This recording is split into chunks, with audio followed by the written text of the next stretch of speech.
I'm Kirsten, and I'm going to be talking to you guys about Earthships. Does anyone know what an Earthship is? Probably not, right? Well, how many of you guys have ever heard of climate change? Show of hands. Yeah? What have y'all heard about climate change? Anything? It's bad, right?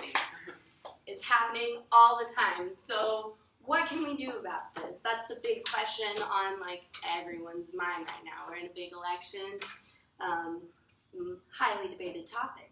So basically the best way that I feel like we can combat climate change is to combat it in our everyday lives, because the American lifestyle has really gotten a little bit out of hand with our consumerism.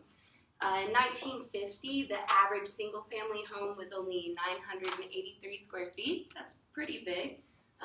Plenty of room for a single family, and single families were actually larger back then than they are now. And now that's has more than doubled, so over 2,000 square feet is the average family home. And what this does is it causes something called urban sprawl, which means bigger homes, they have to be farther apart, and which means you have to drive longer on your commute to get to and from work or anywhere else you need to get to. It's really, really hard on the environment.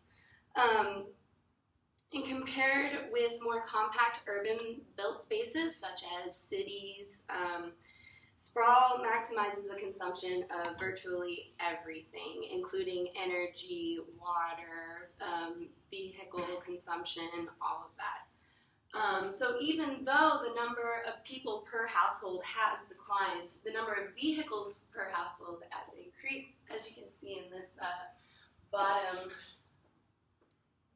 chart right here. And then also our water consumption has increased per person, and this is more than any other developed country. We use so much water. I mean, we literally use the restroom in clean, drinkable water. So obviously this is not good. So what can we do to change this? Well, it all starts in the home.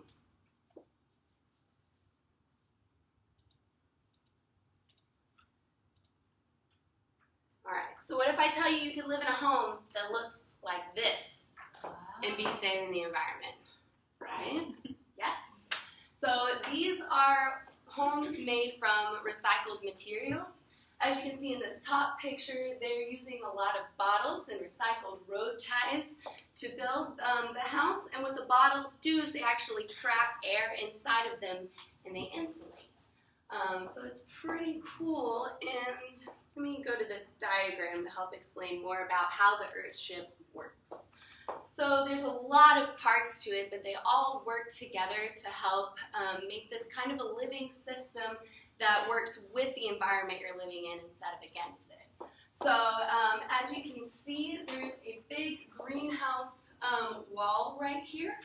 That's what this glass panel is. And you actually grow your plants in the front of your house. So your plants that you're going to be eating are growing right here. And that glass also provides, the greenhouse effect. So that's going to warm your house. These houses are built with the south-facing wall is this glass part, and you might have to adjust it based on where you live. So it's very important to consider where you're building your Earthship when you want to build it. So that glass is going to provide that greenhouse effect and heat your house in the summer months. There is a vent up here and some vents in the back of the house that help with the airflow. So that convection current is actually what's going to be cooling your house. A lot of Earthships don't have heat or AC, but they stay cool or warm depending on the year, or the time of the year. But you can add AC or heat if you wish. There are solar panels on top, so the solar panels can easily cover that if you want. The walls are actually made out of old recycled tires that have been packed with concrete and dirt.